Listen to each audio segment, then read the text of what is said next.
Hello friends, आप सभी का मेरे यूट्यूब चैनल में स्वागत है। आज हम बात करेंगे थायराइड हार्मोन और एंटी थायराइड हार्मोन किन्हें कहते हैं, और फिर इसके बात करेंगे हम इसके क्लासिफिकेशन की कि इसका क्लासिफिकेशन क्या पाया जाता है, कि थायराइड हार्मोन और एंटी थायराइड हार्मोन का क्लासिफिकेशन क्या पाया जाता है। अगर आप मेरे चैनल पर नए हैं तो मेरे चैनल को सब्सक्राइब कीजिए और बेल आइकन को भी प्रेस कीजिएगा, जिससे मेरी न्यू वीडियो की नोटिफिकेशन आपको आसानी से मिल सके। आइए जानते हैं कि थायराइड हार्मोन और एंटी थायराइड क्या होते हैं। Thyroid gland secretes 2 iodine hormones. जो हमारी थायराइड ग्लैंड होती है वो क्या सिक्रीट करती है?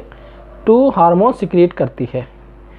जो पहला होता है लिवोथायरोक्सिन और सेकंड जो होता है लियोथायरोनिन।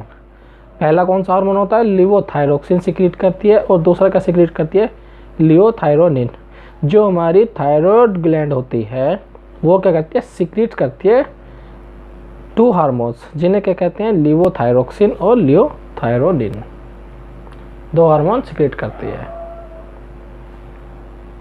नेक्स्ट बात करते हैं इसकी। It removes inorganic iodides from bloods. क्या रिमूव करती है ये? इनऑर्गेनिक आयोडाइड्स को रिमूव करती है। किससे? ब्लड से। नेक्स्ट बात करती है the thyroid hormones are responsible for maintenance of basal metabolic rate. जो थायराइड हार्मोन होते हैं वो किसके लिए रेस्पॉन्सिबल होते हैं? फॉर मेंटेनेंस बनाने के लिए ऑफ बेसल मेटाबॉलिक रेट के। जो हमारा मेटाबॉलिक रेट होता है उसको क्या करते हैं? मेंटेन रखते हैं। कौन? Thyroid hormone. जो हमारे बॉडी की रिएक्शन होती है सबको कौन मेंटेन रखता है? थायराइड हार्मोन हमारे सबको मेंटेन रखते हैं। नेक्स्ट बात करते हैं हम इसकी। Any deficiency leads to hypothyroidism marked by lowering of the basal metabolic rate. अगर डिफिशिएंसी हो जाती है किसकी? थायराइड हार्मोन की, तो उसे क्या कहते हैं? हाइपोथायरॉयडिज्म कहते हैं। By lowering of basal metabolic rate. अगर हमारा थायराइड हार्मोन कम हो जाएगा तो उससे क्या इफेक्ट डलता है? फिर हमारा बॉडी का मेटाबॉलिक रेट भी कम हो जाता है। नेक्स्ट बात करते हैं डेफिशिएंसी लीड्स टू क्रिटिनिज्म। जब डिफिशिएंसी हो जाएगी किसकी? थायराइड हार्मोन की, उसे क्या कहते हैं? क्रिटिनिज्म कहते हैं। In which growth is stunted and mental development retard. जो ग्रोथ भी रुक जाती है और मेंटल डेवलपमेंट रुक जाता है। नेक्स्ट बात करते हैं over secretion of the hormone produce thyrotoxicosis और हाइपरथायरॉयडिज्म। अगर ज़्यादा सीक्रेट होता है हार्मोन का तो उसे क्या कहते हैं? थायरोटॉक्सिकोसिस कहते हैं या फिर हाइपोथायरॉयडिज्म कहते हैं। Marked by increase basal metabolic rate. इससे क्या होता है? हमारी बॉडी का मेटाबॉलिक रेट भी बढ़ जाता है।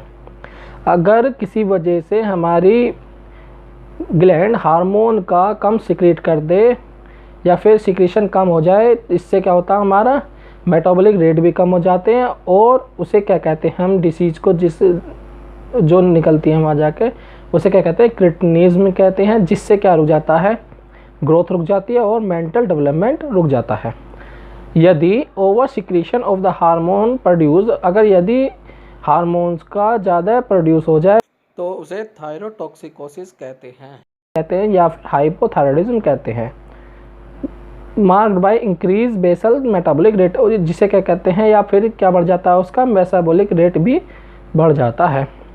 जैसे कार्डियक एक्सेलरेशन हो जाता है, रेस्टलेसन हो जाती है और एंजाइटी हो जाती है।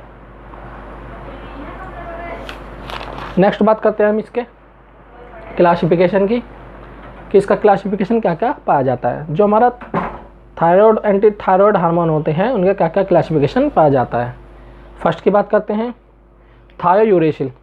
जो हमारा पहला पार्ट होता है क्या होता है? थायोयूरेसिल होता है, जिसके एग्जाम्पल हैं प्रोपाइल थायोयूरेसिल और सेकंड जो एग्जाम्पल है मिथाइल थायोयूरेसिल। इसके 2 एग्जाम्पल पाए जाते हैं थायोयूरेसिल के।